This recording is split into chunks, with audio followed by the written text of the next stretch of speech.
The rain arrived without warning tonight, drumming softly against the pavilion roof, while the old storyteller wiped ink from his brush and set out a few extra bamboo chairs, as if expecting travellers who never quite announced their return. A few of you have wandered in, with the dust of distant mountains still on your sleeves, some carrying triumph, others only a long sigh and a colder silence. I even heard someone mention an azure-clad youth who has been running between towns, temples and official halls, as though the whole world had suddenly become his errand. Sit down, warm your hands by the brazier. Tonight the tea is stronger, and the stories have grown sharper. Rumours now drift across Dragon Spring Prefecture like unsettled spirits. The boy in azure returns from each journey more complicated than before, juggling the pride of friendship with the quiet weight of unfulfilled visits to mountain gods and imperial offices. In Bamboo Scroll Lake, Gukan's name has begun to spread like blood in water, his rise shadowed by slaughter and a flood dragon that no longer knows restraint. Meanwhile, Chen Ping'an walks the capital streets beneath ordinary roofs, yet the White River Temple scandal and the fading breath of an old monk hint that karma is already tightening its grip on the world. What comes next is no longer a matter of fortune, but of what these paths will demand when they finally converge. On downtrodden mountain, the azure-clad little boy seldom left the mountain gate. Yet after receiving a letter, he first descended into the small town to send back a reply, then strode with great confidence toward Cloud-Draped Mountain, seeking Weibo in the northern mountain palace. However, when he returned to the bamboo building, the little girl in pink immediately sensed that his spirit was not high. She did not know why he had left the bamboo building, yet it was obvious that this journey had failed to accomplish what he wanted. The little boy in azure had no wish to pour out his grievances before her, so he sat alone upon a cliff, sighing into the mountain wind. But before long, his fighting heart was rekindled, and he once again went down to the small town, even hardening his courage enough to visit the county office and the kiln supervision office. Yet when he came back, his face was once more clouded with gloom and frustration. After another 2 days, he went north to the newly built Dragon Spring Prefectural City, requesting an audience with Prefectural Overseer Wu Yuan. The little girl in pink was rather baffled to see the little boy in azure suddenly running about so busily. Although he always behaved in a loose, careless and idle manner, she knew very well that his bones were filled with pride and arrogance, to the point that he had once even looked down upon Weibo. In front of Weibo, he would put on a flattering face, but the moment Weibo was not present, he would immediately denounce that mountain god. Thus, in his heart, there was certainly no true respect for figures such as County Magistrate Yuan, Kiln Supervision Official Cao, or Prefectural Overseer Wu. One day, the little girl in pink could not hold back and asked what the little boy in azure had been doing. He answered that there was no use telling her, since she would not understand even if he did. After that, he carried a bamboo chair to the cliff and sat there alone, wrapped in dejection. At last, there came a day when the little boy in azure recovered his old swagger. The little girl in pink did not ask anything, unwilling to provoke him. Yet this time the little boy in azure was in excellent spirits. He carried over a pair of bamboo chairs, sat down on one, and began cracking sunflower seeds, leaving the little girl in pink to wonder whether he had lost his mind. With a pleased and triumphant look, the little boy in azure announced, "I have successfully completed the matter entrusted to me by my water god friend, and I have already sent a letter to the Imperial River God Temple of Yellow Court Nation." "What did the Imperial River God ask you to do?" the little girl in pink asked in surprise. "Now that Yellow Court Nation has become a vassal nation of the Great Li Empire, that river god friend of mine heard that I have been flourishing quite well in the Great Li Empire, so he wanted me to put in a few good words for him. He wanted to make sure his river god temple would not be torn down, and if possible, he also wanted to obtain a peace and safety tablet from the Great Li Empire. Naturally, these little matters were easily arranged by me." The little boy in azure replied with a broad smile. As it turned out, the Imperial River God had written to him with precisely these requests, and the little boy in azure had immediately guaranteed that such matters were as easy as turning over his palm. He had boasted greatly before the imperial river god, telling him to calmly sit in his temple and await good news. The little girl in pink was utterly stunned when she heard this. If these were truly nothing but minor matters, then why had he been so restless, anxious, and dispirited over the past few days? Besides, how could he have the face to claim that he was doing well in Dragon Spring Prefecture? He was clearly being forced to cultivate bitterly, just so that he would not be beaten to death by any random passerby on the street. The little girl in pink knew that every descent from the mountain must have filled him with fear. So she asked, "Was it Mountain God Wei who helped you settle everything?" The smile on the little boy in azure's face shifted ever so slightly, but he still braced himself and replied, "Of course. Weibo and I are so close that we call each other brothers all the time. How could Weibo possibly refuse such a tiny request from me?" The first time I went to Cloud Drape Mountain to see Weibo, he happened to be out handling some affair, and the deputy deity in the Northern Mountain Palace was far too enthusiastic and hospitable, insisting on arranging a grand banquet for me. I told him there was no need, but he insisted that I stay. Truly, it was a great annoyance. The little girl in pink said nothing. She knew the little boy in azure was exceedingly proud, so she did not wish to expose him. At first, the little boy in azure spoke with great liveliness, but the more he spoke, the more his energy sank. In the end, he fell completely silent. During their second meeting, Weibo had indeed agreed to ask the great Li Empire for a pair of talismans on behalf of his imperial river god friend, but there had been a price. That price was one of the finest snake gall pebbles that Chen Ping'an had given him. It was an extremely heavy price, yet the little boy in azure did not regret it. All of a sudden, a broad smile returned to his face. He pointed south and said, "When we go to the imperial river in the future, I will take you to my river god friend's manor. He will treat us to a grand feast, and I will let you see just how popular and respected I am there. Merely by standing beside me, you will also be revered by everyone." The little girl in pink had no reply. However, when she caught sight of the excited expression on the little boy in azure's face, she could not bear to pour cold water over his joy, so she quietly said, "All right, but I do not want to eat too much meat. Just have them prepare a feast of seasonal vegetables for me." "That is no problem at all," the little boy in azure swore, slapping his own chest. After that, the conversation slowly sank into silence. All of a sudden, he said, "If our master were here, I probably could have gotten the same things done with far fewer trips." The little girl in pink nodded. Over on the western mountain, business at Dong Shuijing's wonton stall grew better by the day.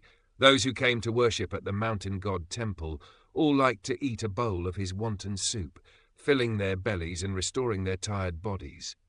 Before long, the stall was too small to support the flow of customers, so Dong Shuijing built a proper shop.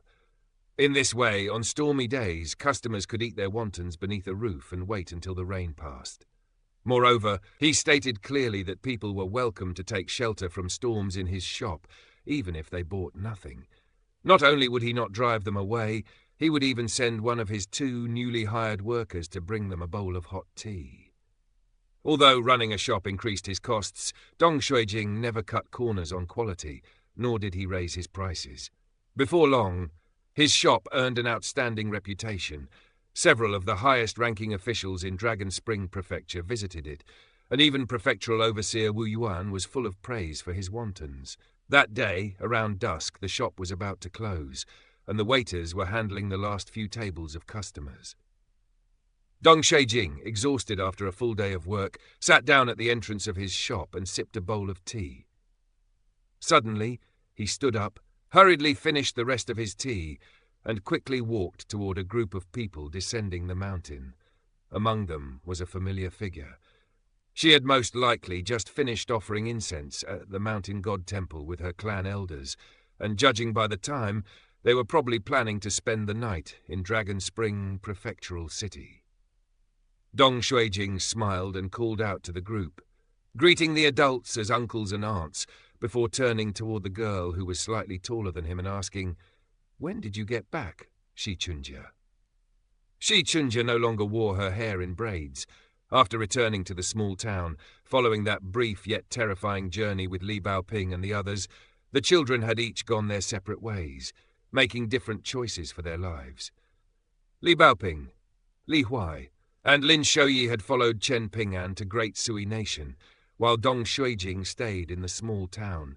He attended school for a time, but soon left and sold one of his clan's 2 ancestral residences in the town. With that money, he bought half a street of mansions in the prefectural city and still had enough left to start his own business. As for Shi Chunjia, her clan had sold their shop on Dragon Riding Alley and moved to the capital city of Great Sui Nation. Why they had returned to their hometown this time was unclear. Shi Chunjia's parents had only heard of Dong Shuijing and had never met him. Seeing that their daughter still seemed rather attached to him, they decided to eat a few bowls of wontons at his shop. Dong Shuijing personally cooked the wontons, carried them to the table himself, exchanged a little casual conversation, then returned to the counter. Shi Chunjia quickly finished her bowl of wontons, then hurried to Dong Shuijing's side and softly asked whether there had been any news about Li Baoping. Dong Shuijing could only tell her some of the things Chen Ping'an had told him, and Shi Chunjia listened with great attention, unwilling to miss even a single word. Dong Shuijing saw that her family was about to finish their meal, so he asked in a seemingly casual tone, "Will you be staying here for a while?" Shi Chunjia nodded. "We heard that the new school here was founded by the Dragontail Creek Chen clan, so my grandfather told my parents and me to come back. We sold the shop, but our ancestral residence is still here, so we have somewhere to stay." Dong Shuijing nodded. In the end, he still charged Shi Chunjia and her family for the meal, though he gave them a discount of a few copper coins for each bowl of wonton soup. Shi Chunjia was a very direct and straightforward girl. She glared fiercely at Dong Shuijing for daring to charge them, feeling as though he had become a money-grubbing scoundrel. Dong Shuijing only smiled, completely unmoved. He watched them depart, knowing that there would be many more chances for them to meet in the future. He certainly would not charge acquaintances extra in his shop, but neither could he simply let them eat without paying. The best path was to ensure that he at least broke even. Otherwise, the longer he ran this business, the fewer friends he would have. If a friend constantly lived off your kindness without restraint, then it proved that they did not truly regard you as a friend. Yet if he took advantage of his friends and charged them extra, then in time they would realize that he did not regard them as friends either. Thus, this was the most suitable balance. By the time the last table of customers left, the 2 waiters were so tired they could barely stand. Dong Shuijing made each of them 2 bowls of wonton soup, watched them wolf down their meals for a while, then turned his gaze toward the entrance of the shop. Just as a man carrying a longsword on his back stepped over the threshold, it was the Mohist swordsman named Shu Ruo. He had come here directly from the Dragon Spring Prefecture ferry station after returning from Old Dragon City. He smiled and asked, "I have already broken the rules by telling you about her. Have you made your decision?" Dong Shuijing nodded. Since she had already become an immortal, he could not continue spending his days like this. If he could become a so-called saber-lending cultivator, then he would be able to lengthen his own lifespan. Whether or not he could be together with her in the end, at the very least, he would be able to look at her a few more times before his death. A little devil surnamed Gu had appeared in Bamboo Scroll Lake. His name was Gu Kan, and he was the final disciple of river-severing True Lord Liu Jimao. Somehow, he had subdued a flood dragon at the pinnacle of the Golden Courtier. During the internal conflict that had erupted, that flood dragon had taken countless lives on Cyan Gorge Island. Yet strangely, Liu Jimao made no move to interfere, not even after his first disciple died at the claws of the flood dragon. If that had been all, Gu Kan would not have become infamous across the entire vast expanse of Bamboo Scroll Lake. The main reason for his notoriety came from the tale of an innocent-looking child who was often seen wandering aimlessly over Bamboo Scroll Lake. At first, some Qi refiners mistakenly believed that he was using a water-treading art, some mystical step, that allowed him to drift across the surface of the lake without moving his feet. In general, the child was left alone. But one day, calamity descended. On that day, around 24 young Qi refiners were traveling across the lake aboard a huge Luchuan-1 when they encountered the child. Neither side was willing to give way, and so a conflict arose. Just as the two sides were about to collide, the child suddenly rose into the air. Only then was it revealed that he had been standing atop an enormous flood dragon, which split the Luchuan in two with a single sweep of its claws. The Qi refiners who tried to escape from the Luchuan were struck by a fierce pillar of water released from the beast's mouth and were slain in a terrifying fashion. As for those who fell into the lake, they all perished beneath the flood dragon's claws or were swallowed by the creature. The flood dragon was impervious to all weapons and mystical abilities. In fact, it did not even bother to dodge the attacks. The Qi refiner who suffered the cruelest end was the one who thought himself clever and chose to target Gu Kan instead of the flood dragon. He was a swordsman with some reputation in Bamboo Scroll Lake, and he tried to shoot down Gu Kan with his bonded flying sword. Up to that moment, the flood dragon had been in a rather playful mood. Yet it instantly flew into a thunderous rage, using its powerful body to stir towering waves from the surrounding water and trap the swordsman within a cage of water. After that, it used some secret technique to drain the air from the cage, forcing the swordsman into a slow and agonizing death. In the end, his spiritual energy was exhausted, and he died within the water cage, while Gu Kan laughed merrily from atop the flood dragon's head. Some Dragon Gate tier and Golden Core tier cultivators rushed onto the scene, only to be horrified by what they saw. During the battle on Cyan Gorge Island, the flood dragon had been very far away and had not displayed any abilities similar to those of Qi refiners. Yet in the short time since then, it seemed to have unlocked its innate ability. This was an extremely significant threshold. It meant that the flood dragon now possessed the power of an earth immortal. In such a state, it could attain human form, and in the ancient past, when flood dragons were numerous, that would have granted it the right to establish its own dragon palace in a great river. At first, this group of renowned Bamboo Scroll Lake cultivators thought they could slip in and save a few of their disciples. But the first to attempt it, a Dragon Gate tier cultivator, was struck down from several hundred feet away by a casual swipe of the flood dragon's claws and died on the spot. In battles between cultivators of the middle 5 tiers, even a single tier of difference could often determine life and death. Even so, one would generally not expect a cultivator of that caliber to be defeated so easily. The remaining cultivators exchanged fearful glances, then all chose to retreat, abandoning their disciples in order to preserve themselves. After that, some people infiltrated Cyan Gorge Island in an attempt to assassinate Gu Kan, but they were all killed by Liu Jimao. Over the course of half a year, 5 or 6 assassination attempts were made, and all ended in failure. Half a year later, Liu Jimao, Gu Kan, and his flood dragon led the assault against the sect on the island from which those assassins had come. The entire sect was wiped out, with only some young boys and girls of passable cultivation aptitude spared. All the sect's wealth and treasures were seized as well. After this event, Cyan Gorge Island became the unofficial leader of all the islands in Bamboo Scroll Lake, and no one dared to stand against it. At present, Gu Kan and his mother lived in the most luxurious manner on Cyan Gorge Island. He and his master had gone on several campaigns to destroy enemy sects, and whenever such a battle ended, Gu Kan would ask the senior sister who had warned him years ago to help him select exceptionally beautiful young girls as candidates for his future harem. The chosen girls were even taught music, go, calligraphy, and painting. On this day, Gu Kan rarely stayed home instead of going out to play. He accompanied his mother to the rear hall, then knelt upon a cushion and kowtowed before a memorial tablet. Over the past few years, his mother had become even more alluring and full-figured thanks to the lavish life she now enjoyed. After rising, the woman closed her eyes and joined her palms, murmuring softly as though speaking to her deceased husband. Kan stood in the silent hall, looking up at the incense smoke curling upward from the burner. With his hands already stained by the blood of countless others, he suddenly felt unworthy to stand in this place. As they left the rear hall together, Gukan suddenly called out to his mother. The woman was holding his little hand. She lowered her gaze and asked gently, "What is it?"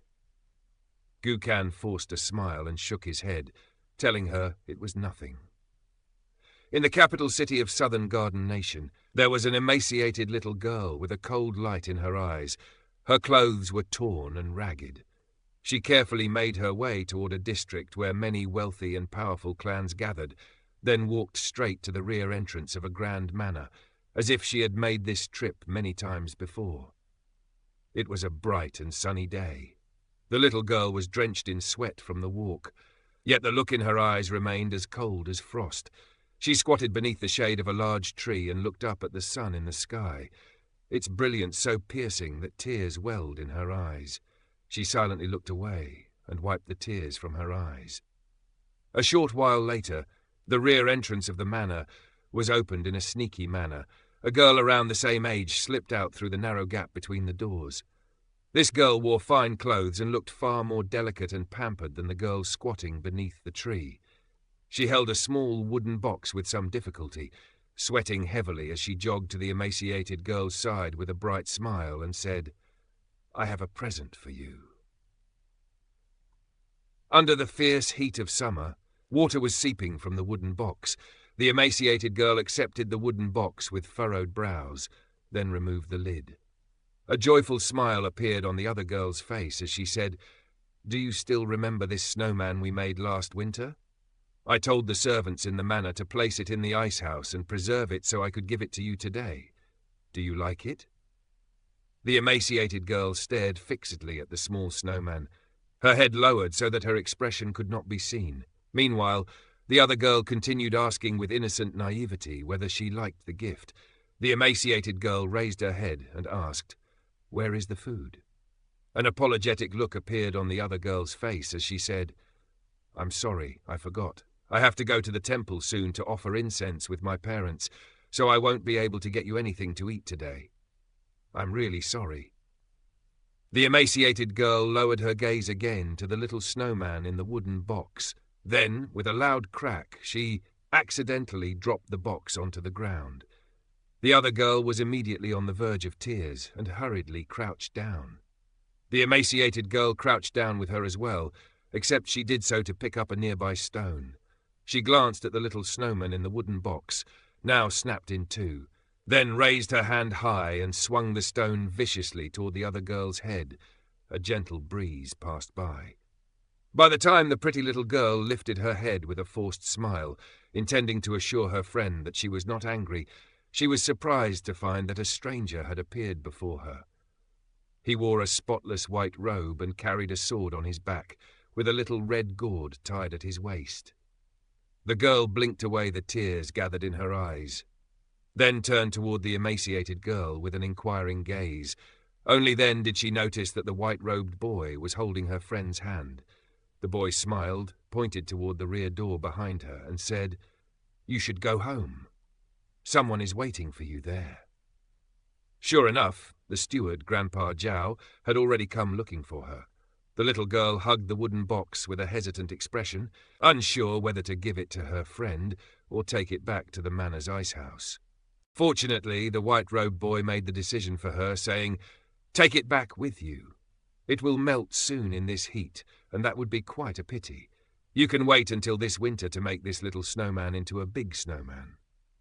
The little girl nodded eagerly, holding the wooden box in her arms as she said farewell to the friend she had known for close to 2 years. The emaciated girl remained silent. Only after the door swung shut did Chen Ping'an release her hand. He was utterly shocked by her cruelty. It was clear that these two were friends, yet she had just tried to kill the other girl simply because the other girl had failed to bring her food once. "Who are you?" Chen Ping'an asked. "Why do you care?" The little girl countered. A type of Chinese naval vessel. Chen Ping'an gazed into the gaunt young girl's icy eyes.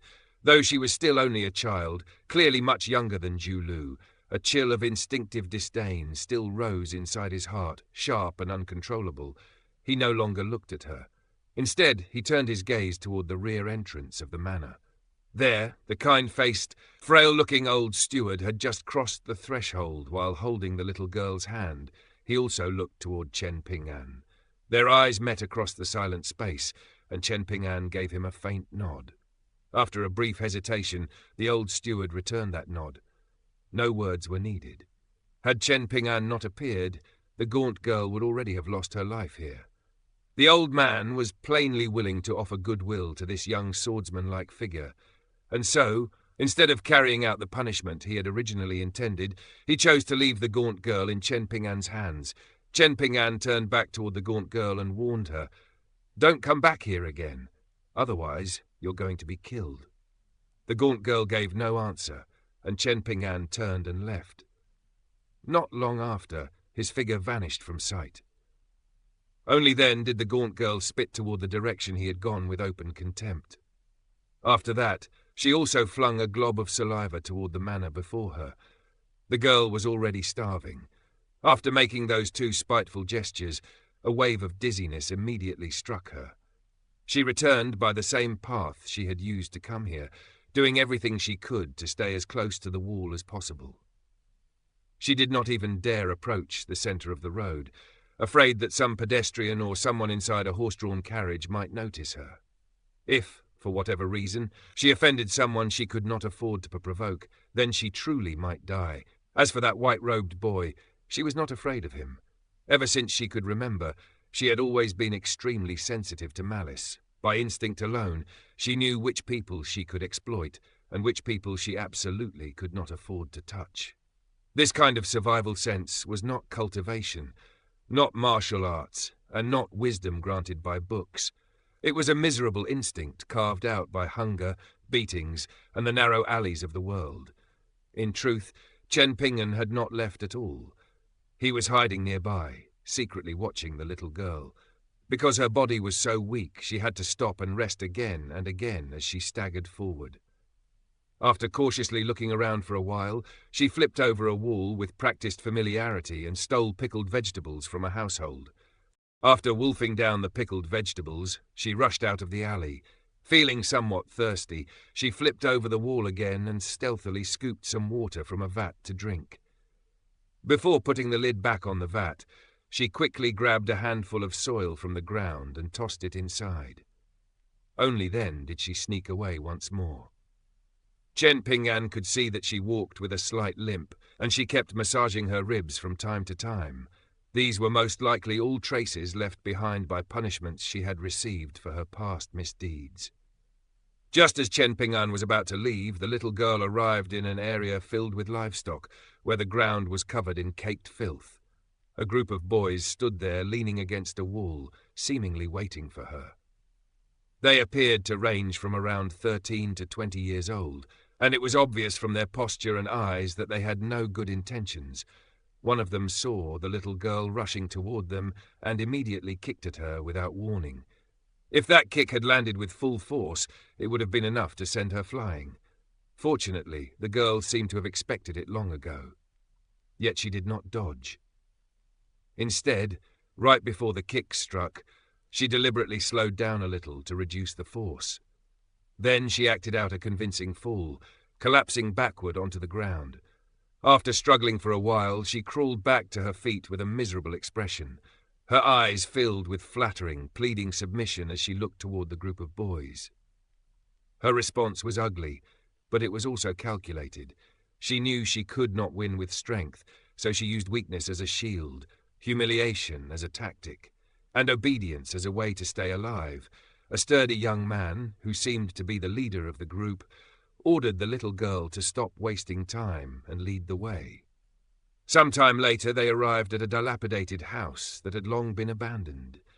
The little girl pointed at the house, and the leader of the group of young boys smiled fiercely as he said, "If you've got the wrong place, then I'm going to break both of your legs." The little girl shook her head hard, then cupped her hands before her chest in a begging gesture. The sturdy young man gestured for everyone to surround the house. Then he turned to the little girl and threw 7 or 8 copper coins into her cupped hands, saying in a meaningful voice, "Silly me, I forgot to bring the other half." How about you come back home with me to fetch the rest after we're done here?" The little girl shook her head vigorously. Then she transferred all the copper coins into one hand, used her free hand to pick out 3 of them, and gave those 3 back to the sturdy young man. The sturdy young man was very satisfied by this. At first, he intended to continue toying with the little girl, but seeing how clever and obedient she was, he gave up on the idea. The little girl scurried backward while bowing to the young man several times.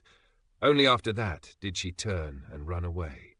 Soon afterward, a blood-curdling howl rang out from the house behind her, yet she paid no attention to it. She kept rushing forward while looking at the copper coins in her hand, and a broad smile spread across her weather-beaten, emaciated face. That smile was perhaps more chilling than the cry behind her, because it showed how cheaply the world had priced both pain and conscience. After the fall of Jewel's small world, Dragon Spring Prefecture had become almost like a blessed land. Spiritual energy filled the region in abundance, making it an extremely tempting place to countless beings. Over the past 2 years, tens of thousands of demons and spirits in the area had gradually pledged allegiance to the major mountains, forming a new balance of power. Among them were 3 golden core tier great demons. All 3 had once been figures of great fear and reverence in the region. As for whether there were knight-ancient tier great demons deliberately hiding themselves because they did not wish to reveal their strength too early, that was still unknown. In this world, what is seen on the surface is rarely the full blade. The truly dangerous existences often remain sheathed, waiting for the moment when the scabbard itself becomes a weapon. Nearly 1,000 demons had died for various reasons over the past 2 years. Some had simply died naturally, while others had been executed by the great Li Empire's imperial court because of certain offences. However, there were not many middle 5-tier demons among the dead. Most were weaker demons whose actions were controlled only by instinct. Very few demons had been able to obtain peace and safety tablets from the great Li Empire's imperial court. For that reason, many of them pledged subordination to the major mountains, serving as guest elders or mountain guardians. Others paid from their own pockets to build good relationships with local authorities or begged certain important figures to speak favorably for them before the great Li Empire. This unexpected stream of income was naturally very welcome to the great Li Empire's Ministry of Revenue. As a result, the hostility between the Ministry of War and the Ministry of Revenue had begun to ease slightly. The Cao clan and Yuan clan each possessed a pillar general. One clan held great influence over the Ministry of War, while the other presided over the Ministry of Revenue. It was common knowledge in the imperial court that these 2 clans had been constantly at each other's throats for the past century. Thus, even demon tablets and mountain allegiances became part of the Empire's hidden chessboard, where silver, military power, and official authority all crossed blades without drawing blood. As the sage of this small world, Ruan Qiong had founded the Dragon Spring Sword Sect. The sect controlled an enormous territory that encompassed many mountains, Divine Elegance Mountain included. However, the sect had very few disciples. One disciple, rejected by Wind Snow Temple, was responsible for watching over the old sword shop outside the small town. Her name was Xu Xiaoqiao, and she very rarely entered the sect. There was also a young man named Donggu, a man of few words who wore black throughout the year, as well as a boy named Xie Ling, who came from Jewel's small world and possessed a pair of remarkably long eyebrows. Even if Ruan Xu were counted among them, the Dragon Spring Sword Sect still had a pitifully small number of members. Yet Ruan Qiong was not troubled by this at all. He did not concern himself with worldly affairs, aside from travelling to the dragon-slaying platform cliff on Dragon Spine Mountain to deal with the people from Wind Snow Temple and True Martial Mountain.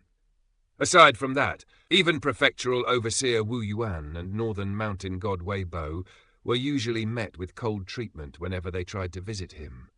He also did not bother instructing the sect's disciples, merely handing that task over to Ruan Xu.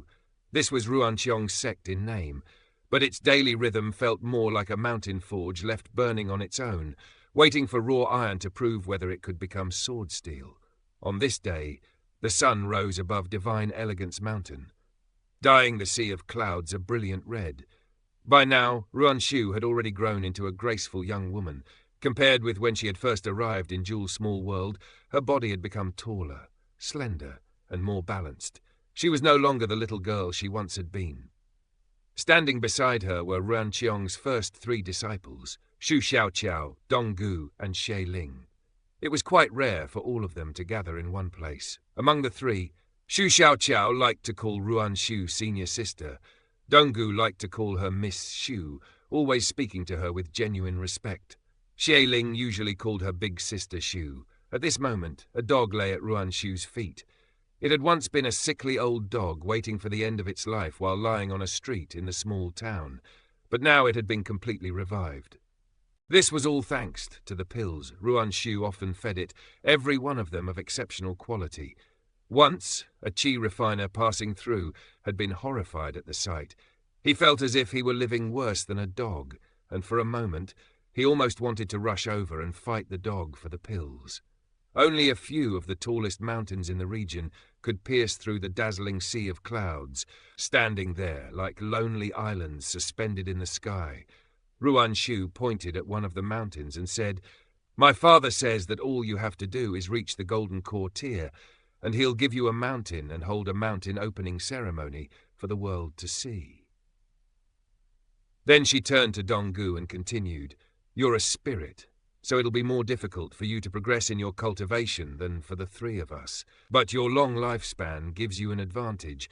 On top of that, you already possess a very solid foundation at the Dragon Gate tier, so it's about time that you attempted a breakthrough."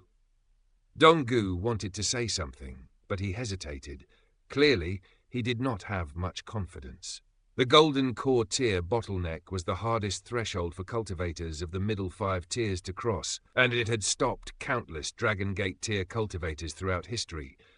Donggu had left his homeland, abandoning his status as imperial preceptor of his nation and all his worldly wealth, just so he could come to Jewel's small world.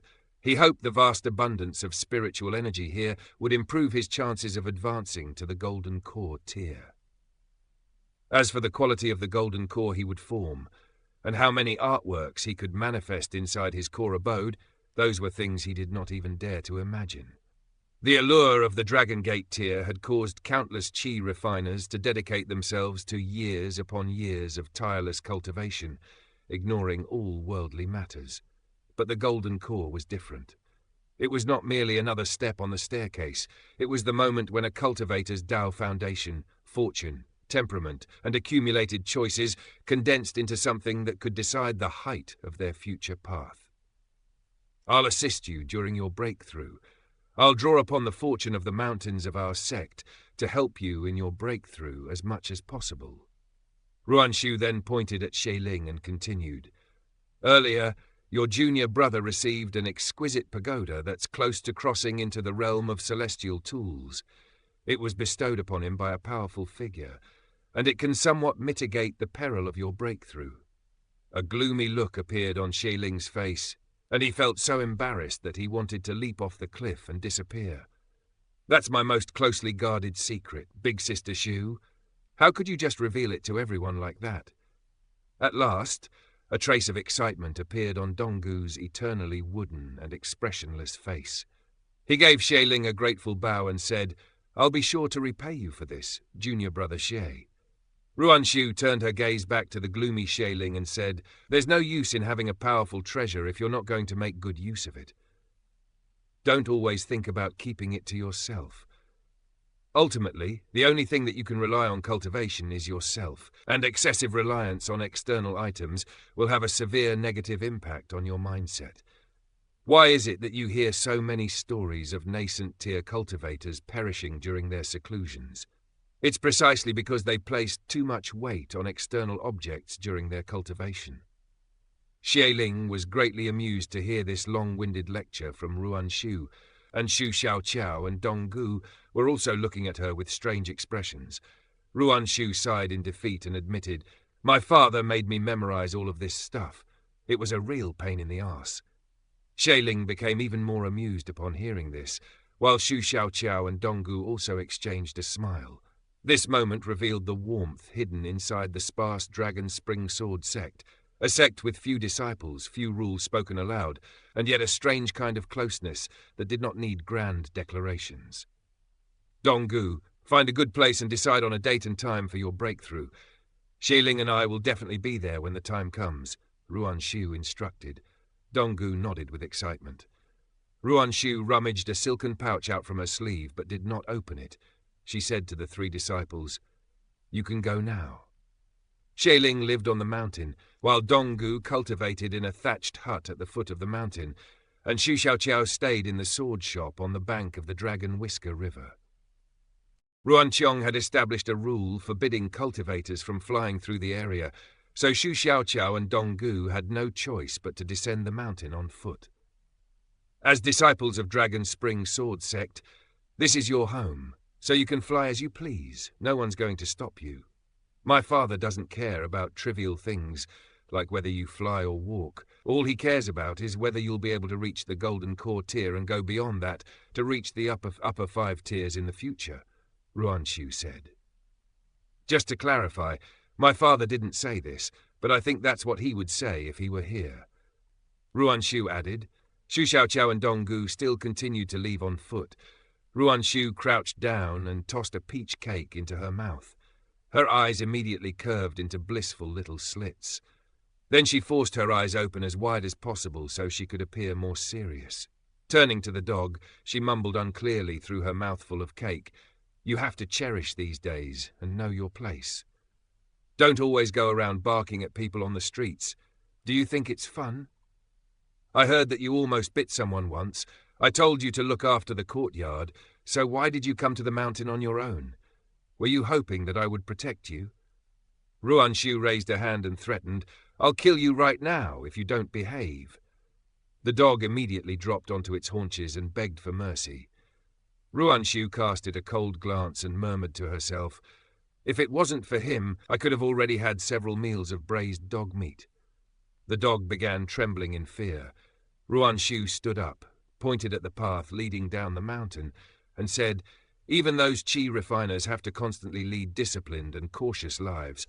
What is a dog like you doing disobeying my orders? Go and guard the entrance of the mountain." The dog immediately sprinted away like the wind. It had only gained a low level of intelligence, and before this, it had always felt that Ruanshu was a very kind and adorable owner. Only now did it suddenly realize that she had never truly felt any affection for it. Ruanshu's innocence and danger existed side by side, like a peach cake held in one hand and a butcher's blade hidden behind the sleeve. Ruanshu began eating her second peach cake while cupping one hand beneath her chin to catch the crumbs falling from her mouth. She felt as if she could eat these things for all eternity, without ever growing tired of them. And she could not help wondering whether those river gods would be just as delicious. According to her father, their divine bodies were the finest nourishment for her cultivation. All of a sudden, she realized that she had started drooling, and she hurriedly wiped a hand across her lips. With that single gesture, the chapter leaves behind a lingering chill. Dragon Spring Sword Sect may look quiet and sparse, but between Chen Ping'an's hidden observation, the little girl's ruthless survival, Donggu's coming Golden Core trial, and Ruanshu's terrifying appetite, every peaceful mountain path is already shadowed by future storms.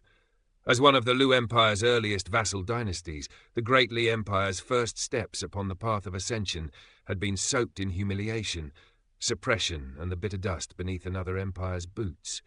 Yet after shattering the Lu Empire, that once seemingly invincible colossus, Great Li's national fate surged like a dragon breaking free of an abyss, its power and confidence swelling to an unprecedented height.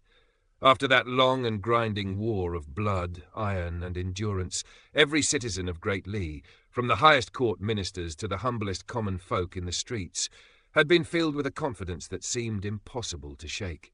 This was no ordinary pride. It was the shared breath of a people who had survived oppression, overturned destiny, and now believed the heavens themselves could be forced to yield.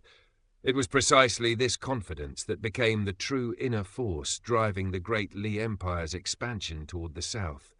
Yet only when the southern campaign truly began did an unexpected problem reveal itself. Great Li's soldiers were used to battles where life and death were decided in a breath, where each step forward was paid for with corpses and broken blades. The leading officials of the Ministry of War had also prepared countless strategies, formations, and tactics for the great conflicts they expected to face. But very quickly they discovered that all of their preparation had been excessive. Great Sui Nation should have been Great Li's most dangerous enemy in the north, yet the Gao clan had tucked itself away like a frightened turtle hiding inside its shell. After that, Yellow Court Nation and Great Sui's other subordinate states all presented their imperial jade seals to Great Li's generals without even daring to bare their fangs. The resistance encountered so far could only be called pitiful. Those seasoned Great Li warriors, men forged on battlefields and sharpened by years of slaughter, were left feeling faintly stunned, as though they had drawn their sabers only to find their enemies already kneeling. As the army pushed farther south, battles finally became somewhat more frequent. Large armies began to gather on open plains to confront Great Li's forces, while others hid behind towering city walls and fortress gates, hoping to obstruct the Empire's advance. There were even a few small nations that joined hands, trying to resist the Great Li army together. In response, Great Li's army only chose to fight a handful of direct battles. In most situations, they used subtler and crueler methods, choosing strategy over brute force and hollowing out their enemies from within. It was during this period that the countless Great Li spies scattered throughout the continent began to bare their hidden blades, turning intimate families and sworn friends against one another. Rebellions began to erupt with shocking frequency, and the important officials of these nations were assassinated one after another. Thus, Great Li's southward expansion became exceptionally smooth. In fact, it was almost laughable how easily entire nations fell beneath its banners. This was not merely a military conquest. It was a conquest of morale, of courts, of bloodlines, and of trust itself. Before the Great Li army even arrived at many gates, the nations behind those gates had already been cut apart by invisible swords. All branches of the Great Li army advanced southward with an unstoppable momentum, and the unification of the continent seemed to have become an unavoidable heavenly trend. The Emperor of Great Li had issued a secret edict, which was delivered to all of the army's important generals. Before reaching the northern border of colourful Garment Nation, Great Li's generals were granted full authority to act as they saw fit, without needing to request permission from the Ministry of War. Advance at full speed, all of you. Use the skulls of your enemies as bowls, and drink their blood as wine. The Emperor rarely showed any emotion, yet this imperial edict was written with such fierce and stirring language. The generals of Great Li were already boiling with killing intent, and this summons only poured more oil upon the flames in their chests. Following behind the Great Li army was a second force led by Song Changjing, advancing with slow, steady, and measured steps. Behind that second army was Imperial Preceptor Kui Chan, who supervised a group of Great Li scholarly officials responsible for occupying every newly conquered city. The northern nations of Eastern Treasured Vile Continent had already been trampled into fragments, and at last, an important city where Western River Nation had gathered its most elite troops was conquered. This battle had dragged on for 3 full months, and it had been bitterly difficult. But now that Western River Nation's #1 border city had fallen, the reign of its Imperial Han clan was essentially finished. Even so, this particular branch of the Great Li army had no mood for celebration. Not only had they suffered heavy casualties during the siege, another branch of Great Li's army had slipped into Western River Nation while they were fighting the hardest enemy, and that other branch had conquered roughly a dozen cities almost overnight. Moreover, it was said that they were about to charge straight into Western River Nation's capital city, doing all the hard labor only for someone else to gather the spoils naturally felt terrible. Many soldiers, still soaked in blood, went to complain to their general, yet the general only listened quietly and gave no answer. Protected by several dozen elite guards, a man in an ordinary suit of standard armor slowly entered the city, calmly observing the war-torn scene around him. The fierce outrage of his subordinates did not move him in the slightest. This general was Song Feng, a member of Great Li's imperial clan. Although he was only 30 years old, his bloodline was actually quite distant from His Majesty's official main branch. Even so, he had an excellent reputation. He had served in the army for almost 10 years, and during that time, he had rarely returned to the capital.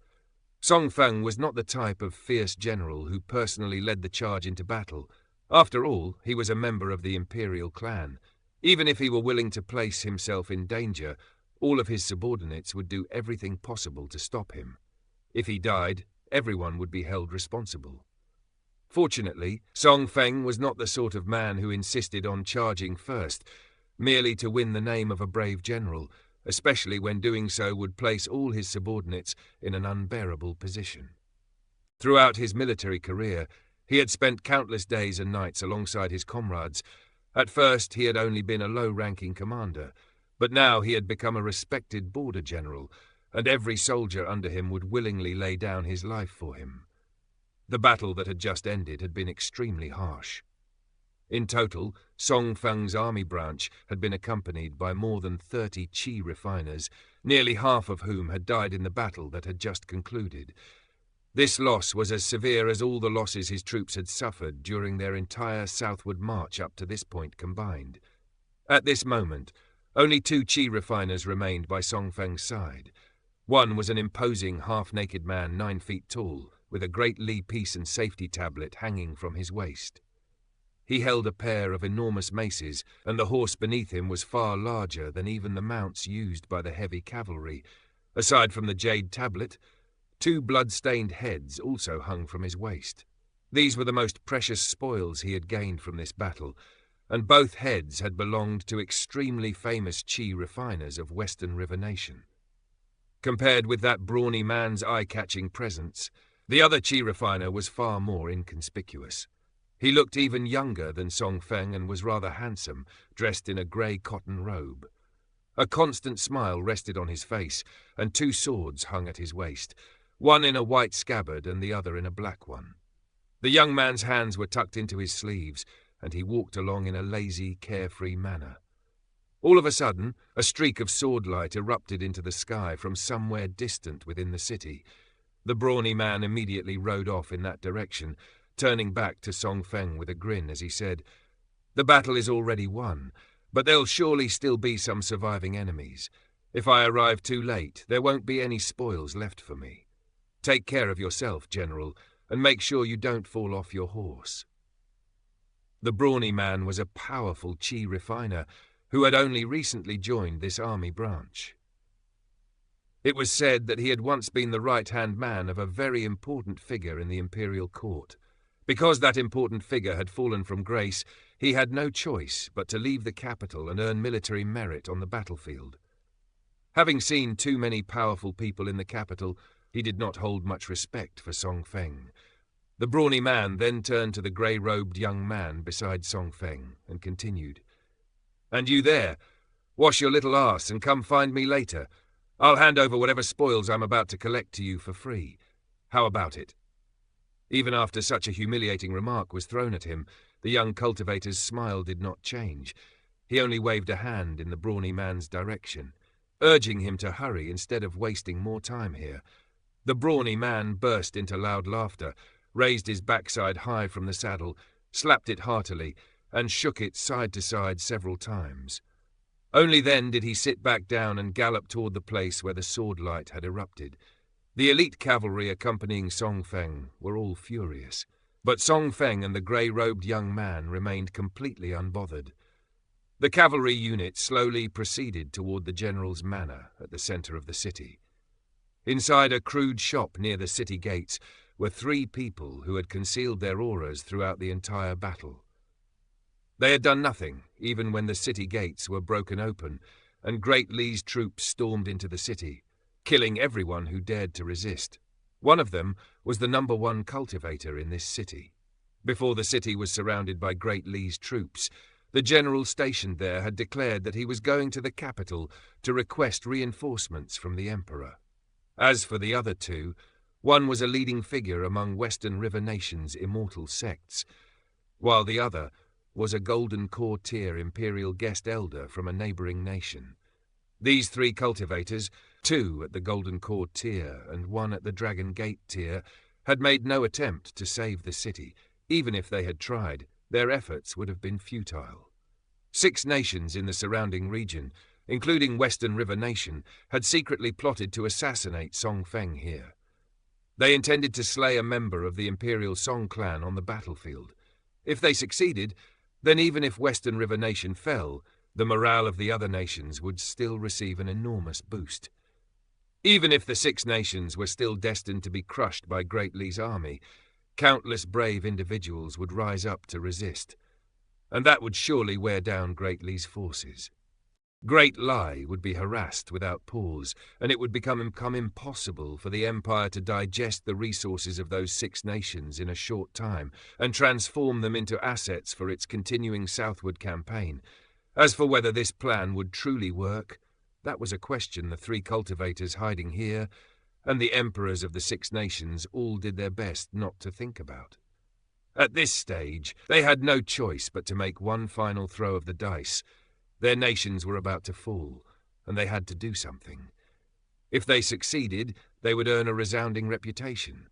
After that, they could abandon their nations and flee south, where the great empires there would treat them as heroes and honored guests. There was no hope left for further progress along the path of cultivation, and their lifespans were nearly exhausted. They had nothing left to lose, so it was time to burn brightly before the end. Their assassination was not only a political gamble, but also the last sword strike of men whose Tao paths had reached a dead end. When cultivators can no longer climb higher, fame, vengeance, and one final blaze often become their only remaining treasures. The 3 cultivators were all lost in their own thoughts. Meanwhile, Song Feng looked quite relaxed, but in truth, he was gripping his horsewhip so tightly that his knuckles had gone pale, and his palms were drenched in sweat.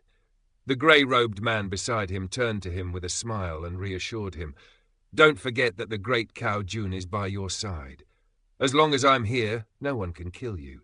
That said, I'm helping you here, so you'll have to help me once in return. You don't need to do anything difficult. Just add 1 chi refiner to the casualty list you'll submit to the imperial court. What do you say? It'll be very simple. Just say that I died at the hands of the enemy cultivators hiding here, and that I was a loyal servant who sacrificed himself valiantly to save his master." Song Feng nodded in response. Cao Jun drew his hands out from his sleeves, grasped the hilts of his 2 swords, and slowly unsheathed them. A loud thump rang out as the spine of his horse snapped, and the beast instantly collapsed dead on the spot. As for Cao Jun, he had already leapt into the air and vanished from sight, leaving behind only 2 long streaks of light suspended in the air. Around 15 minutes later, the last surviving enemy Golden Core Tier cultivator had just had his arms and legs severed, leaving him no choice but to detonate his own golden core in grief and fury. As for Cao Jun, not even a single drop of blood stained his cotton robe. As the Golden Core Tier cultivator ended his own life, Cao Jun flew away gracefully on his sword, and all buildings within a radius of 1,000 feet beneath him were instantly razed flat, raising a huge cloud of dust into the sky. Song Feng looked up with a relieved expression, and only then did he quicken his pace.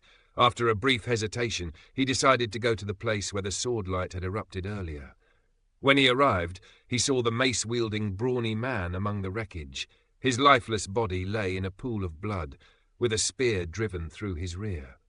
Cao Jun stood atop the spear, yawning lazily to himself, then smiled and waved at Song Feng when he noticed him arrive. From that day onward, Cao Jun voluntarily lowered himself into an ordinary scout team instead of remaining beside Song Feng. There was a prodigious Dragon Gate tier cultivator, constantly following Great Li's forces from afar, steadily gathering minor achievements.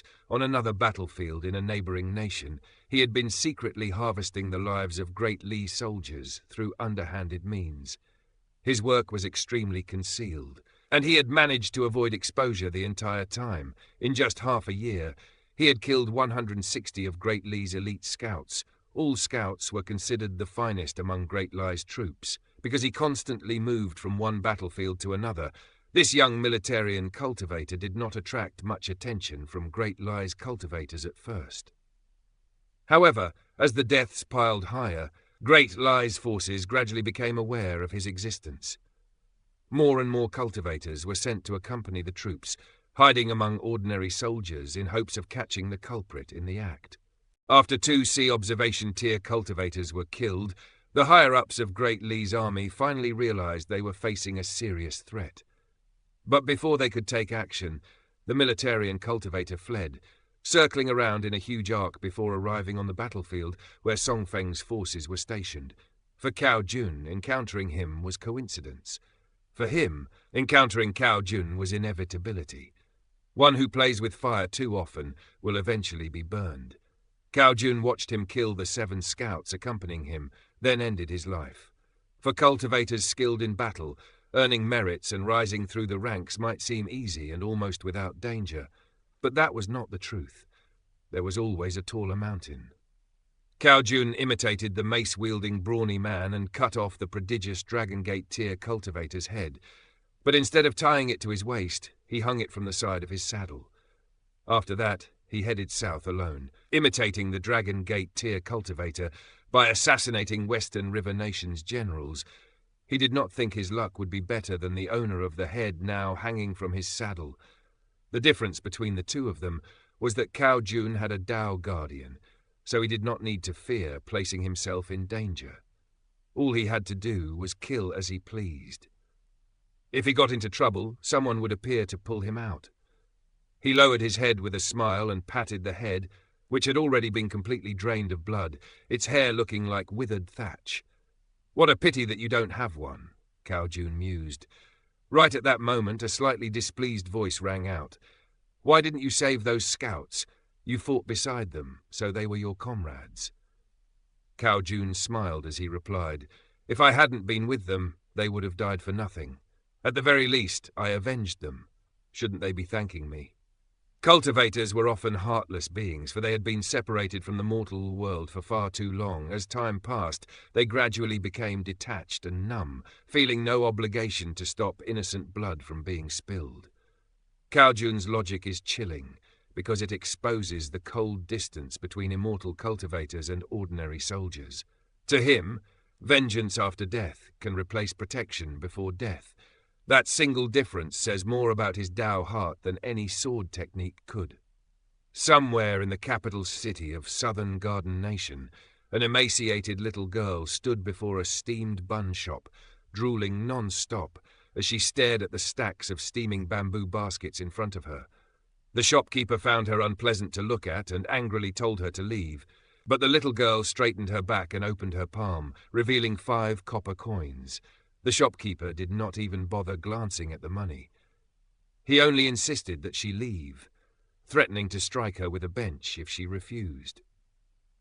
The little girl hurriedly scurried away, then turned back from a distance to look at the shop with a dark expression. After that, she went to a pancake stall and bought 2 large pancakes, leaving herself with a single copper coin. 1 pancake alone would have been enough to keep her going for the day. At first, she truly did eat only 1, but as she walked, her heart became more and more conflicted. In the end, she squatted at the foot of a wall and ate the pancake that should have been her food for the next day. Afterward, remorse immediately washed over her, and she punished herself by pinching her own arm. But once she stood up again, she felt full for the first time in a very long while, and that made her mood brighten. She began to hurry along the street, occasionally raising her head to look enviously at the paper kites drifting in the sky. That night, she did not return to her little den. The summer night was pleasantly cool, and she could sleep anywhere without fearing that she would freeze to death. The only troublesome thing was that there were many mosquitoes, which was somewhat annoying. A pair of crudely carved stone lions stood on either side of the gates of a wealthy household, and their appearances were very strange. Instead of crouching on their haunches, the 2 stone lions stood on all 4 legs, gazing into the distance. The height of the stone lions was just right for the little girl to climb onto the back of one of them. She sat there for a while, looking up at the night sky, before fishing out her only remaining copper coin. She looked at the night sky through the small square hole in the centre of the coin, and a broad smile appeared on her face. Then she hid the copper coin away, lay down to sleep, and before long, gentle snores rose from her. Chen Ping'an was sitting cross-legged on the neighbouring stone lion. He turned to look at the sleeping little girl, his brows tightly furrowed, as though he were struggling with extremely conflicted emotions. In the end, he set those emotions aside and closed his eyes to practice his standing meditation, while the little girl slept peacefully on the stone lion's back. After all the empire-level slaughter, secret assassinations, and cold calculations of cultivators, this final scene turns the blade inward, a hungry child, one copper coin, and Chen Ping'an's silent conflict may look small beside armies and golden core explosions, but in Unsheathed, such small human moments often weigh heavier than the rise and fall of nations. At dawn the next morning, the manor gates groaned open like old bronze hinges in a silent sect hall, and the thin little girl awoke at once. She leapt down from the back of the stone lion, then slipped away along the wall, keeping her small body pressed close to it, like a night bird fleeing the first sword light of day. Chen Ping'an had, of course, already awakened before she did. After watching the little girl depart, he did not continue shadowing her. Instead, he turned back to his own lodging. The place he had rented was a side room inside a courtyard in the southern quarter of the capital city. Nearby stood a rather famous champion scholar alley, its name resounding through the mouths of scholars like a treasured inscription on an academy tablet. Yet in truth, it could not even compare with Apricot Blossom Alley back home. Many impoverished scholars who had journeyed to the capital for the imperial examination lodged there. Quite a few of them had failed the examination, yet lacked the silver for the long road home. Some stayed because they could linger longer with the new friends they had made in the capital, and in the end, they simply settled down here for good. Chen Ping'an possessed only the key to his own room, not the key to the courtyard gate. Thus, he deliberately returned at a time when the gate had already been opened for the morning. After entering the courtyard, he went straight to his room and shut the door behind him. His gaze swept over the stack of books on the table, then over the blankets on the bed, and he immediately noticed that all of them had been moved. The traces were faint as drifting dust, yet in his eyes they were clear as footprints on fresh snow. He could only release a helpless sigh. Fortunately, nothing was missing. Previously, Chen Ping'an had not lived here. He had been staying in a large inn-room, where he could freely temper his walking fist and sword techniques as his heart pleased. But as his search for the observing Tao temple dragged on without the slightest harvest, his heart grew more and more restless. In an extremely rare turn of events, he stopped practicing altogether. To save money, he moved into this room, where he would only occasionally practice standing meditation. He lay down on the bed and stared blankly at the ceiling. There was no meaning in continuing to wander about like a headless fly. He had gained tremendously from this journey, first from his experience on the Sword Chi Great Wall, then from the 2 battles at Soaring Eagle Fort. In particular, after that devilish cultivator's core abode self-detonated, an immense flood of spiritual energy had been released, and Chen Ping'an had been one of those who directly received its blessing. At this point, he could sense that the bottleneck of his 4th tier had begun to loosen, yet something was still lacking. He vaguely felt that he could break through whenever he wished, but he would rather first forge his foundation more solidly. If he could not find that missing piece, then perhaps he truly would have to follow Lu Tai's advice and visit a martial sage temple, or else seek out the heroic spirits and yin gods still lingering in ancient battlefields. He had to find something to do. Otherwise, he felt as if mold were about to grow over his whole body. Chen Ping'an decided that he would remain in the capital city of Southern Garden Nation until the end of summer. If he still could not find the observing Tao temple by then, he would return to Eastern treasured vile continent and put all his effort into reaching the 7th tier. With Kuei Chan's grandfather helping him, Chen Ping'an possessed great confidence, and perhaps his 10-year promise with Ning Yao could even be shortened by a few years. Yet deep in his heart, Chen Ping'an still felt a trace of fear toward Kui Chan's unfathomable grandfather, the old man who had declared that he would make Chen Ping'an the strongest martial artist beneath the heavens at every tier he advanced through. He had already endured such boundless pain merely to reach the 3rd tier. And he truly feared that the old man might beat him to death. Chen Ping'an laced his fingers behind his head and closed his eyes. He wondered whether the battle between Liang and that so-called true invincible Taoist second disciple in the heavens beyond heavens had already reached its conclusion. He wondered what vast mountains and mighty rivers Liu Xianyang had seen during his long journey to the Yingyin Chen clan. He wondered whether Li Baoping was happy at Mountain Cliff Academy. He wondered whether Gu Kan was being bullied at Bamboo Scroll Lake, and whether he now had a new book recording the names of his enemies. He wondered whether Ruan Xiu still liked the peach cakes from the Dragon Riding Alley shop. He wondered whether Jiang Shanfeng and Xu Yuan Xia had made any new friends with whom they could subdue demons and exterminate fiends together. He wondered whether Fan Er had met a girl he liked in Old Dragon City. As these thoughts drifted through his mind, one after another like fallen leaves on a river, he gradually fell asleep. With 1st and 15th resting inside his sword-nurturing gourd, Chen Ping'an did not need to fear being defenseless while asleep. The courtyard belonged to a family of 5, 3 generations living beneath one roof.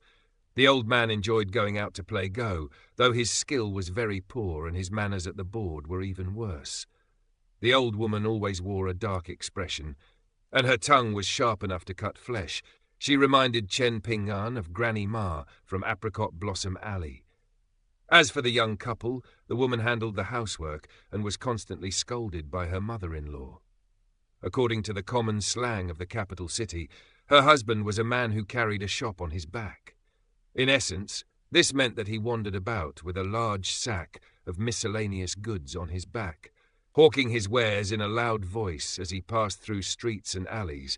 On fortunate days, he could pick up some valuable old items, then sell them to the antique shops in the city and earn a decent sum. The couple were both quite plain in appearance, yet they had a very beautiful son around 7 or 8 years old.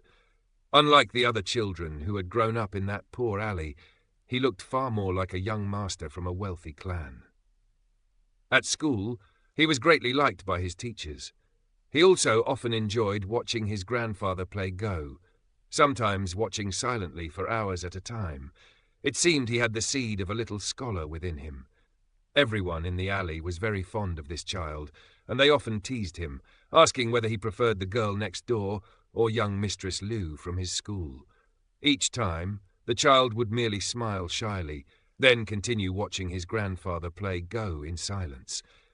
After Chen Ping'an fell asleep, a small figure emerged from the earth. It climbed onto the table, sat down beside the stack of books, and began to doze off. The little lotus figure was clearly highly skilled in earth movement techniques. It could move extremely fast and without making the slightest sound. Before arriving at the capital city of Southern Garden Nation, Chen Ping'an had occasionally played games with it, galloping swiftly on horseback or running at full speed for dozens of kilometers in one breath. Yet whenever he stopped, the little fellow would always already be there, poking its head out from the earth and smiling at him. Whether Chen Ping'an was practicing walking meditation or standing meditation, it never disturbed him, only watching from afar. Only when Chen Ping'an beckoned would it skip over to his side, climb up his robe, perch on his shoulder, and accompany him in admiring the scenery. As for that snowflake coin, it was with Chen Ping'an for the time being. Chen Ping'an only took a short nap before he was awakened by the noise in the courtyard. The old woman was ranting as usual, while her daughter-in-law answered in a timid voice. The old man was clearing his throat, and the boy was reciting a passage from a book. Only the young man remained silent, presumably still asleep. Chen Ping'an sat down at the table and gently picked up a book. The little lotus figure also woke, turning toward Chen Ping'an with a sleepy, misty-eyed expression. "Go back to sleep," Chen Ping'an said with a smile. The little figure immediately sprang upright, then rushed to Chen Ping's side to help him turn the page of his book. Chen Ping'an was already used to this. He had purchased all of these books after parting from Lu Tai at Soaring Eagle Fort. Lu Tai had told him that when it came to reading, quality was more important than quantity. The more books one read, the more one's attention would be scattered, and that could easily lead to biting off more than one could chew. Therefore, it was far better to read the classics and truly savour them, to explore every subtlety, to draw out the principles they contained, and to peer into the energy, essence, and spirit hidden within the sentences and pages. Only then could one truly claim to have read a book. Otherwise, it could only be called skimming through a book. Even if one skimmed through thousands of volumes, one would not necessarily learn much at all. At that time, Chen Ping'an had felt deeply enlightened. If not for Lu Tai's warning, perhaps he really would have been tempted to buy every good book he encountered, and he would certainly have read all of them with great care. Yet there was no end to good books beneath the heavens, while a person's lifespan was limited. He had to practice his fist and sword techniques, and he also had to search for the observing Tao temple. He did not have much spare time, so naturally that time was best spent reading the finest books. Lu Tai had given him a list of books, and Chen Ping'an treasured that list greatly. However, he did not purchase his books according to the list.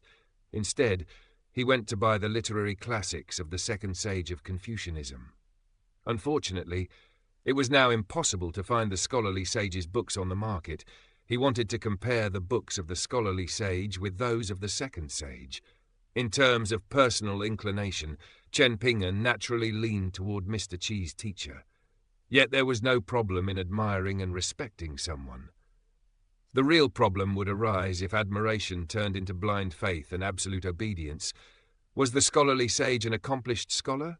Of course he was. According to Kui Chan, at the peak of his influence, the scholarly sage had seemed like an insurmountable monolith in the eyes of all scholars. Then did Chen Ping'an have the right to believe that his principles were wrong? It sounded almost laughable, like an ant trying to topple a tree.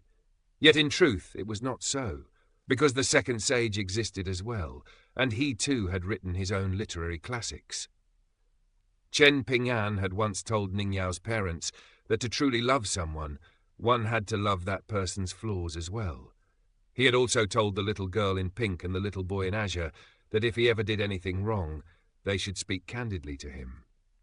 However, deep down, Chen Ping'an naturally hoped that after reading the works of both sages, he would still conclude that the scholarly sage was more correct. If that were the case, then the next time he shared wine with the old scholar, they would have something to talk about. Chen Ping'an sat in a proper posture, reading very slowly and in a very quiet voice. Whenever he reached the end of a page, the little lotus figure would immediately turn to a new page for him. Afterward, it would sit back down on the table between Chen Ping'an and the book, copying Chen Ping'an's formal and rigid sitting posture as it listened to his soft recitation.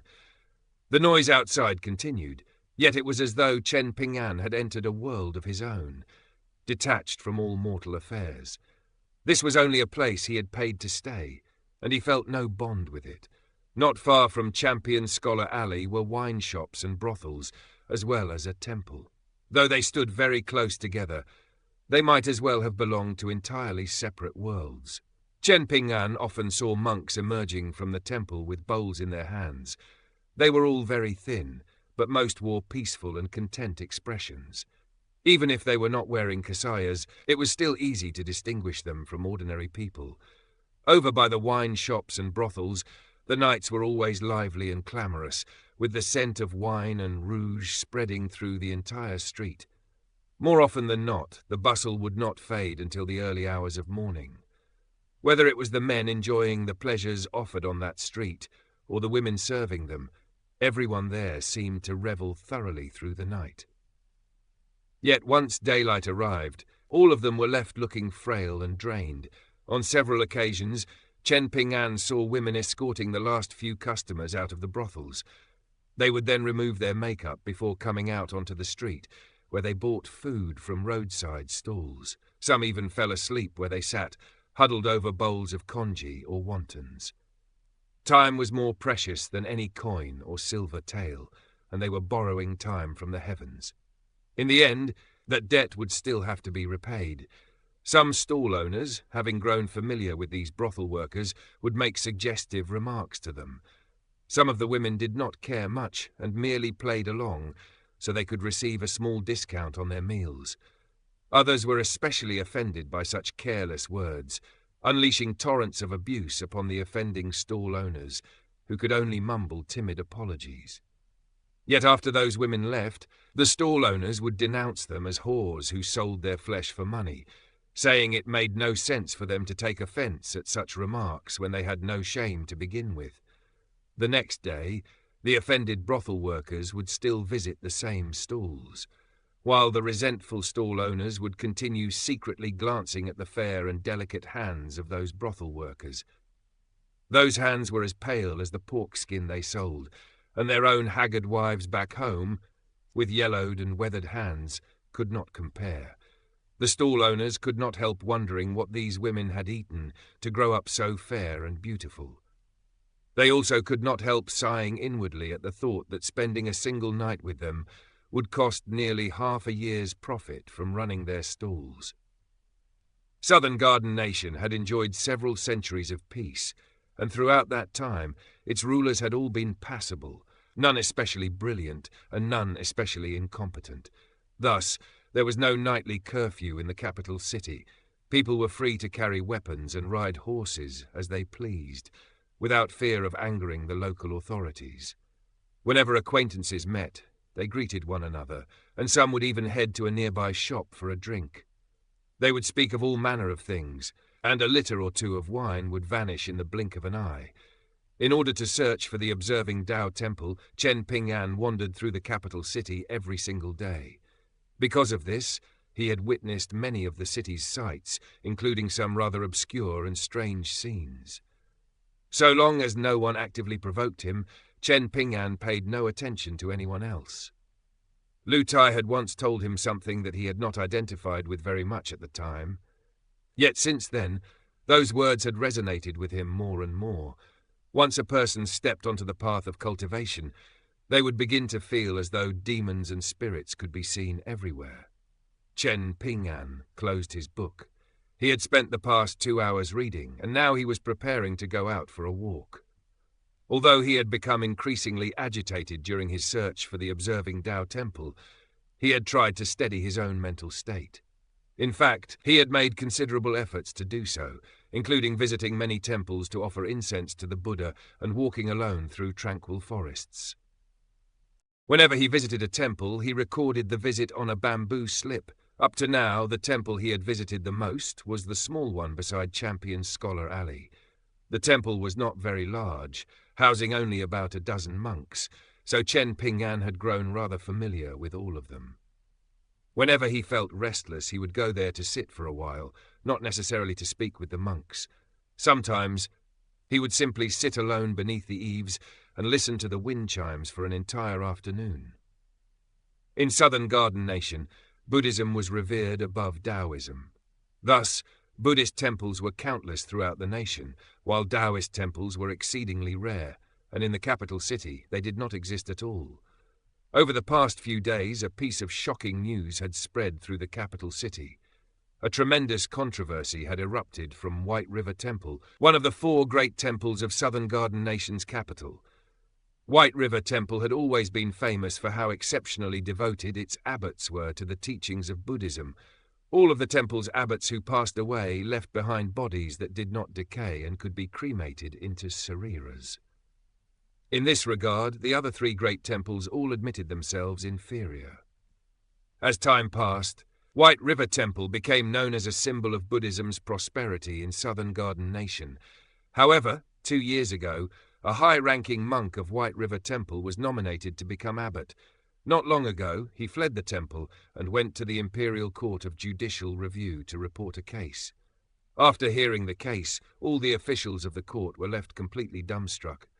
As events unfurled, the old abbot of White River Temple had once accused his own temple of poisoning the food placed before him, and even of plotting that, after his death, mercury would be driven into his corpse, like a sinister secret art meant to forge a false divine body. Not only this, He had also torn open the temple's golden robe and exposed the many sins committed by the monks of White River Temple. Listing 6 great crimes in total, among them was the matter of deceiving the wealthy women of the capital, making them pour out staggering sums of silver to the temple in exchange for the hope of fertility. The matter shook the capital like thunder over a mountain gate, so much so that even the emperor of Southern Garden Nation was alarmed. An imperial order descended, demanding a thorough investigation from root to branch. When the inquiry ended, most of the 300 monks of White River Temple were locked away in prison, while the rest were driven out of the capital and forbidden from ever again shaving their heads and becoming monks. The other 3 great temples suffered little injury, protected by foundations as deep as ancient mountain roots, but many smaller temples were dragged into the storm of this scandal. Heart Manifestation Temple, located close to Champion Scholar Alley, was one such place. In recent days, the incense there had grown thin, and the footsteps of worshippers had become fewer and fewer. The abbot of Heart Manifestation Temple was a tall old monk with a benevolent face and a strong regional accent. Though he had lived in the capital for 30 years, he had never changed the way he spoke, nor did he like preaching grand sermons about how profound and wondrous Buddhism was. Most of the time, he merely chatted with people about ordinary matters beneath the dust of the mortal world. Whenever Chen Ping'an spoke with him, he always found the old monk's words extremely difficult to understand. Even so, Chen Ping'an held a very favourable impression of him. He could also see that the old monk was a cultivator of the lower 5 tiers, though he never pointed this out. Chen Ping'an left the alley and headed toward Heart Manifestation Temple, intending to practice his standing meditation there. The road was only about 1 kilometre long. Along the way, Chen Ping'an passed a martial arts school and an escort agency. Each time he passed the martial arts school, he could hear a crowd of men grunting and shouting behind the walls, most likely tempering fist, foot, breath, and bone in martial practice. The street outside the escort agency was often filled with escort carriages. The young men and women riding them always appeared proud and eager, like newly honed blades yearning to leave the sheath, while the older people were much quieter. At first, whenever they saw Chen Ping'an, they would nod in greeting, and Chen Ping'an would cup his fist in return. Later, Chen Ping'an began taking the initiative to salute them first. To his surprise, those old men gradually lost interest in him, to the point that they no longer even bothered to glance his way. Chen Ping'an quickly understood the reason, and he could not help feeling a little amused. Those old men had most likely first believed he might be a gifted young martial artist passing through this place, but after discovering where he was staying, they had decided he posed no threat. In particular, the polite greetings he always gave them were most likely interpreted as a sign of weakness. There were many martial arts schools and escort agencies in the capital. Any martial sect that had earned even a little fame liked to establish a branch here, and these branches were often no less grand than the manners of high-ranking officials. By comparison, rumours of chi refiners were extremely rare in this place, and even the imperial preceptor was only a martial arts master. Yet what Chen Ping'an found most intriguing was an ordinary-looking residence occupied almost entirely by martial artists. For reasons unknown, they all deliberately kept very low profiles. They wore plain, simple clothes, rarely spoke to anyone outside their own circle, and never displayed their martial arts skill. Once, Chen Ping'an saw someone who was very likely a 6th-tier martial artist. That person had been accompanied by a young woman, wearing a veiled hat that concealed her face, but judging by her outstanding figure, she was most likely a beauty. As days passed, Chen Ping'an began seeing the world through new eyes. At present, Heart Manifestation Temple had very few visitors. Most were elderly residents from the nearby area, and all the monks in the temple looked rather gloomy and worried. Chen Ping'an had been visiting the temple quite often lately, because he could sense that the old abbot's lifespan was nearing its end. On this day, the old monk seemed to have foreseen Chen Ping'an's arrival and waited for him inside a side hall. The two sat facing each other on woven cushions. Seeing that Chen Ping'an seemed hesitant, unsure how to begin, the old monk smiled and went straight to the heart of the matter. In past generations, there were abbots of White River Temple who truly attained godly bodies, so they were not all frauds, as people now claim. Do not allow one great stain to ruin the entire long history of White River Temple in your eyes. I originally wanted my body to be cremated into a few sariras for the temple after I died, but in the present climate, that seems rather difficult. At the very least, this matter will have to be kept secret for some time. Does this count as karma in Buddhist teachings? Chen Ping'an asked. Of course, the old monk replied with a nod. White River Temple and Heart Manifestation Temple have never been connected, so the karmic ties between the two temples may seem blurred at best, but that is not truly the case. Under the vast, all-encompassing reach of Buddhism, everything is connected. This was the first time the old monk had spoken to Chen Ping'an about Buddhist teachings. After a short hesitation, the old monk smiled and continued. Karmic ties do exist between the two temples, but they are too profound and too minute, too small. There is no way for me to describe them clearly, so you will have to seek them out yourself. Their conversations had always been casual. The old monk was often interrupted by younger monks of the temple and had to go attend to temple matters, leaving Chen Ping'an alone. Whenever that happened, Chen Ping'an would take out a bamboo slip or a book he had brought and read quietly, never feeling offended. On this day, Chen Ping'an had not brought any books. He had only brought a thin bamboo slip and a small carving knife. Chen Ping'an had never been someone who casually threw away old things, and this carving knife was the very one gifted to him by the shop where he had purchased the jade tablet. On this day, the old monk was in a very talkative mood, but he said no more about Buddhist teachings. Instead, as in the past, he spoke of all manner of subjects: the 4 arts, the state of the nation, the 100 schools of thought. Everything flowed casually without structure. Time passed slowly. The old monk smiled and asked, "Answer me this. Can an official or scholar who has committed heinous crimes still write exceptional calligraphy and moving poetry?" "They can," Chen Ping'an replied with a nod. "Can famous heroes and generals of history have hidden misdeeds and flaws unknown to others?" "Of course. That is the correct answer," the old monk said with a smile. "In all things, you must not rush to extremes. When preaching to others, the worst mistake is to believe yourself absolutely right. One must be able to see goodness even in the most wicked person, and badness even in the most virtuous saint. It is often true that struggles for worldly power can leave severe and lasting consequences, but that does not mean noble and virtuous people detached from such struggles cannot make the same mistakes. The difficulty is that if you are too soft in the power struggles of the imperial court and you try to preach this logic there, you will most likely meet a terrible end. Thus, you cannot simply blame those scholars who turn to less savory actions after becoming officials. In that case, could it not be said that everything I have said until now is nothing but useless rambling? What is the point of saying all this?" Chen Ping'an shook his head with a smile and replied, "Someone else once taught me something similar. He told me to think about everything from different perspectives, even if the same conclusion is reached, and even if the process seems like nothing more than wasted time, it will ultimately prove useful in the long run."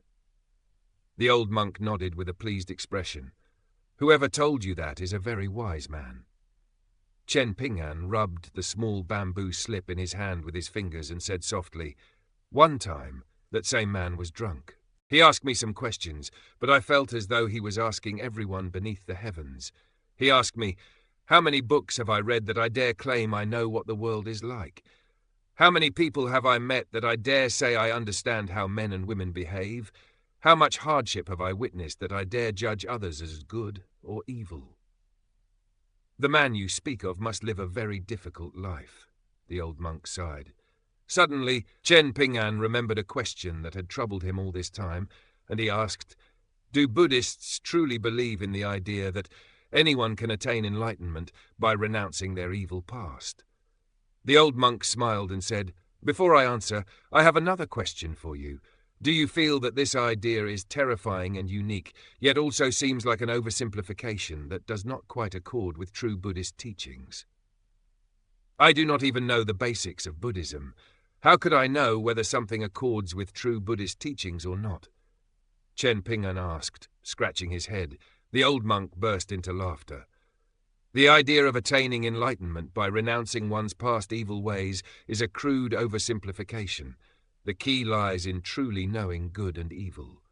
There are many people in this world who commit evil without knowing it, and there are also many who commit evil while fully aware of what they are doing. In the end, everyone has committed evil in the past, only to different degrees, but if someone can truly turn their back on evil, that is naturally a good thing. Enlightenment is another concept made overly complicated. Ordinary laymen see only the instant of enlightenment, but they do not see all the hard work that leads to that instant. Even if they do see it, no one wishes to put in all that effort. Is it difficult to become a Buddha? Of course it is. Knowing Buddhist teachings is one matter. What is far harder is to abide by them, protect them and pass them down. The problem is that. The old monk's voice suddenly faded here, and he released a forlorn sigh. He had been a Buddhist his entire life, yet even he could not accomplish what he had just described. So what use was there in discussing the matter further with an outsider? Chen Ping'an smiled and encouraged him. Keep going. Regardless of whether I can accomplish what you are describing, it is always good to know what to aim for. The old monk waved a hand and said, Let me rest for a moment and drink some tea. My throat feels like it is burning from all this talking. The old monk called to a young monk in a nearby pavilion. The young monk appeared to be reading a Buddhist scripture with his head lowered, but in truth he was napping. He immediately snapped wide awake, then hurried away to prepare tea for the abbot and his guest, according to the old monk's instructions. Nearby stood a huge tree with a dense crown of leaves, and a small oriole perched on one branch, pecking at something. Chen Ping'an drank his tea much faster than the old monk.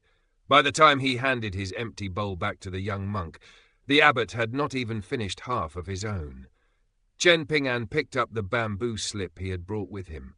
There were faint markings on both sides of it, making it resemble a small ruler. After the old monk finished his bowl of tea, he raised his head and looked at the blazing summer sun for a while, then spoke in an absent-minded tone.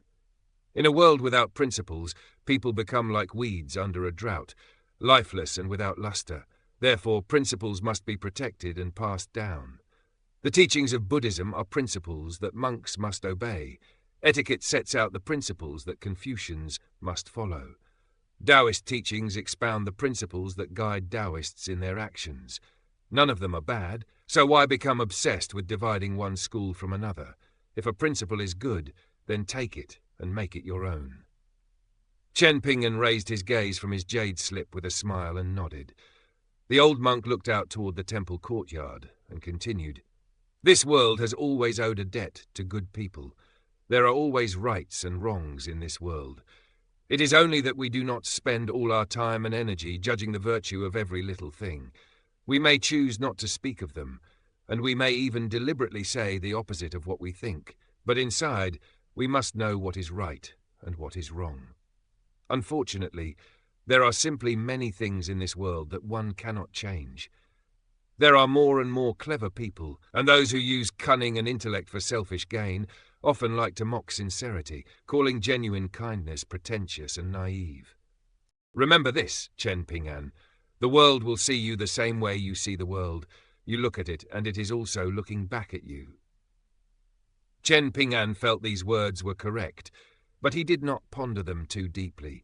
The old monk was far more talkative than usual, and Chen Ping'an was the type of person who liked to mull things over, so he was still thinking about what the old monk had said earlier. All of a sudden, a bright smile appeared on the old monk's face as he asked, "What do you think of my preaching, benefactor Chen?" "It was great," Chen Ping'an replied with a smile, though a trace of melancholy welled up in his heart. The old monk continued smiling as he asked, "Earlier, I heard you speak about the sequence and magnitude of good and evil. I want to hear it again." The first time Chen Ping'an spoke of this idea, his words had been somewhat clumsy and unrehearsed. Yet these were things drawn straight from his heart, so the more he spoke of them, the clearer he could express his meaning. Like a mirror that grew brighter the more it was polished. Right and wrong had a sequence. and this order should not be ignored merely because one wished to expound one's own principles. Rights and wrongs also had different magnitudes, measurable by 1, 2, or even more rulers. These rulers were the righteous principles of the world, including the laws of the legalists, the etiquette of Confucianism, and the prophecies of the foretellers.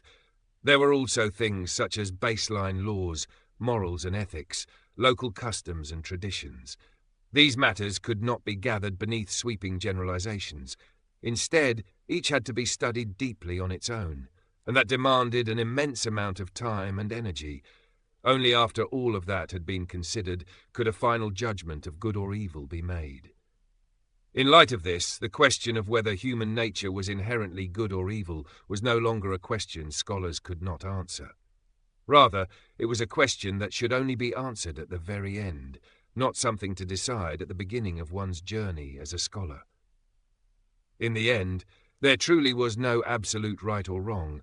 One could educate the masses, spread teachings throughout the world, or simply enter seclusion and live peacefully. Ultimately, it all came down to personal preference. The old monk wore a peaceful expression. After hearing Chen Ping'an's preaching, he joined his palms together, lowered his head, and murmured, "Amitabha."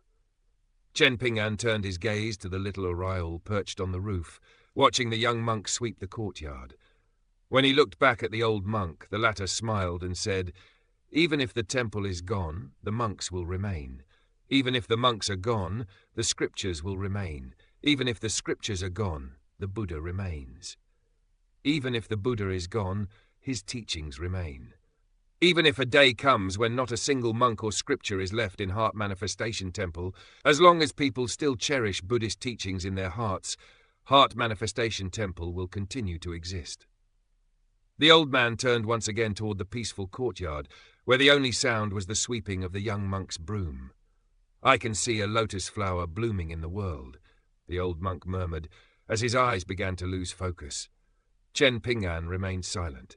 "It is my time," the old monk murmured as he lowered his head. The young monk sweeping the courtyard turned toward the abbot and complained from afar.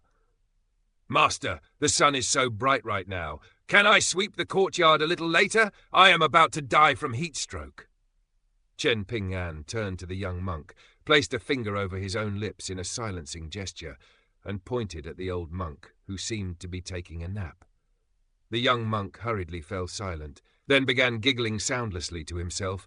"So Master also likes to slack off and take naps, just like me." He slipped over to the shade beneath the eave of the main hall, and the little oriole gathered its courage and flew onto his shoulder. The young monk froze for a moment, then abruptly turned his head and made a frightening face at the little oriole, startling it into flying away in panic. The young monk stared dazedly after the fleeing bird, then rubbed his bald head with a faintly guilty look in his eyes. On the woven cushion, the dead old monk remained seated in a loose and relaxed posture. Looking at the old monk, Chen Ping'an suddenly remembered something Lu Tai had once said to him: "Death is only an eternal nap."